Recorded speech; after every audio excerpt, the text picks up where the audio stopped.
Mrs. Mary Ellen Kneebody is very pleased with her new settee. It is deep and comfortable, in the style of a Chesterfield, upholstered with pristine white satin.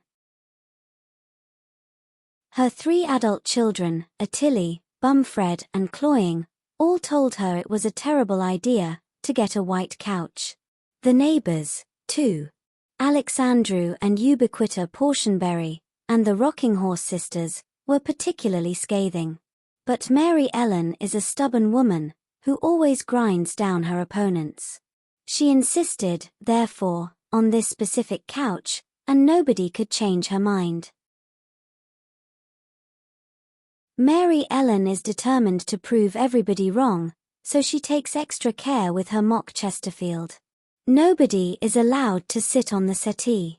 Mary Ellen herself sits in an armchair, spending hours admiring her investment. She even goes so far as to ban her beloved dachshund, the Royal Princess Blubalooloo, from the parlor, to protect the couch's purity. She feels terrible for this.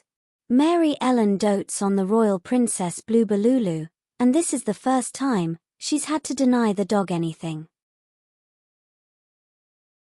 On the 12th day of this new regime, the Royal Princess Blubalooloo seems particularly sad.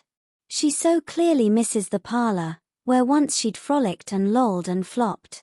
Mary Ellen, enjoying a lamb tagine lunch, prepared by Whippoorwill Rocking Horse, feels so bad for the poor pathetic thing, she offers the dog a chunk of lamb, from the edge of her plate. The Royal Princess Blubalooloo snaffles up the chunk, and begs for another. Mary Ellen wouldn't usually share her food with the Royal Princess Blubalooloo, but since the dog's been so good and adapted so well, she decides to, just this once.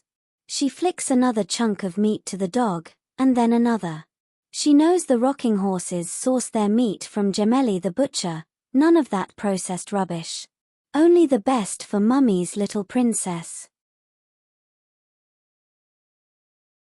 Later that afternoon, Mary Ellen decides to take advantage of the weather, and sits out in the garden on the astroturf, with Fleetwood Mac in her ears, and a good book to get lost in. 3 pink gins later, and Mary Ellen realizes she is no longer alone. As is his custom, her son Bumfred let himself into the house, to do his laundry, and now he is hanging it on the line. Mary Ellen smiles and calls out in greeting. Then, something in the house catches her eye. Movement, somewhere it shouldn't be. It takes her brain a moment to make sense of what she is seeing. Bumfred, she cries, her voice a thick quiver, did you remember to close the parlor door? But it is already too late. Mary Ellen watches on in horror. As the Royal Princess Blubalooloo writhes on the beautiful, white, Mock Chesterfield, moaning in pain. The dachshund drops to her haunches, her back arched and tense, as her anus twitches and bulges like a model's pout. Mary Ellen is powerless, as from the dog's twitching asshole, gush millions of shiny-shelled beetles.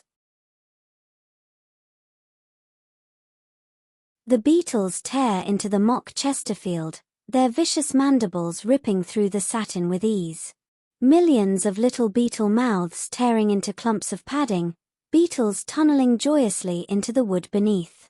The Royal Princess Blubalooloo rolls off the wreckage of the couch, moments before its frame collapses, devoured by tiny iridescent beetles born from a dog's sphincter. And that is why Mrs. Mary Ellen Kneebody doesn't like tagine.